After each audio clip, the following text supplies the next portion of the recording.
HarperCollins presents Brouhaha, written and read by Ardal O'Hanlon.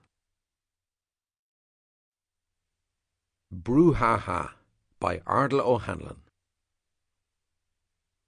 For my children, Emily, Rebecca and Red, whose humour, resilience and companionship were such a boon during the great uncertainty.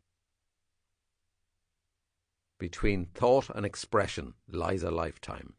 Lou Reed, Some Kind of Love. Part 1. Kevin goes to work. Did I snore last night? Not really, love. Sure wasn't I awake anyway?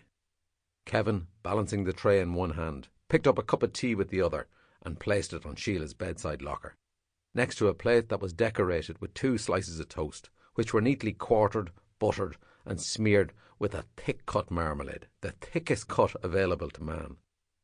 There was also a probiotic yogurt-type drink, as prescribed by one of Sheila's bridge club friends, and a selection of pills on a saucer. Thanks. Don't forget your tablets. Do you know, I think I'm feeling better today. He'd heard that one before. That's great, love. I might get up. Kevin left the tray on the floor and got back into bed himself with a cup of tea. He'd had his porridge downstairs and his own fill of tablets when he was feeding the baby. Philip Sharkey is home, he said, chancing a glance at his wife of 22 years, 23 this coming December. Oh, I might go and see him today, so I might. That was the last thing Sheila needed to hear. She returned the cup to the bedside locker, shuffled down under the covers and turned her back on him, leaving Kevin staring at the wall, not for the first time, at the surreal painting of the head of a sweeping brush that doubled up as theatre curtains. It had been copied more than competently by Sheila in happier times from a book of Russian poster art. He often tried to imagine what scenes unfolded behind the bristly drapes as he finger-brushed his own bushy moustache. Over the past few days, Kevin, no flies on him, had sensed the tension in the town, thanks to Dove Connolly's poor decision to blow his own head off. It wasn't just the act of self-harm itself, the pointless splattering of blood and bone and brain all over his bedroom wall, that was the issue, unsettling as that was. In so doing, poor Dove had spread panic amongst the townspeople, raising all sorts of ugly questions, reviving all sorts of rumours, and inviting all sorts of unwelcome attention upon them. In Kevin's mind, there was method in Dove's madness, showing a shocking assertiveness for possibly the first time in his life, and the last, says you. Dove blew the lid off the whole town. Tullyanna was famed for its extra-wide main street. It was said to be the widest in Europe, a handy feature to have when there were so many people to avoid, which was all very well, except in what was a smallish border town, populated by just 3,000 pinched faces, and all of them secretive. You were never quite sure who exactly it was you were supposed to be avoiding.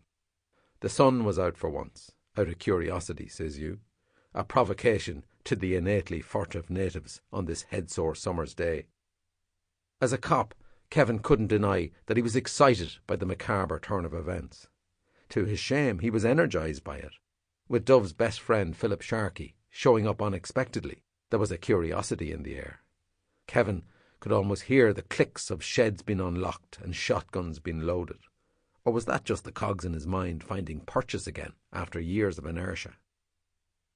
He got dressed in his best suit, now a size too big, polished his shoes and walked the half-mile or so to the Garda station, as he did most days, in his familiar slow-weaving side-to-side stride. He passed both graveyards without incident, surprised by how quiet the dead of all denominations were this morning. The lake to his right was still. A lone fisherman, Herman the German, Tullyanna's only tourist in living memory, finishing a croissant before casting his first line of the day. They were both startled by the cat-like screech of a shabby-looking bird that rose high above the old monastery on the other side of the lake, a buzzard be Jesus if Kevin wasn't mistaken. He'd heard they were back. At the old railway station, now a builder's providers, he took a left to go up Church Street past the Gothic Revival Catholic Church, a towering edifice of sparrow-picked limestone from which he was currently barred.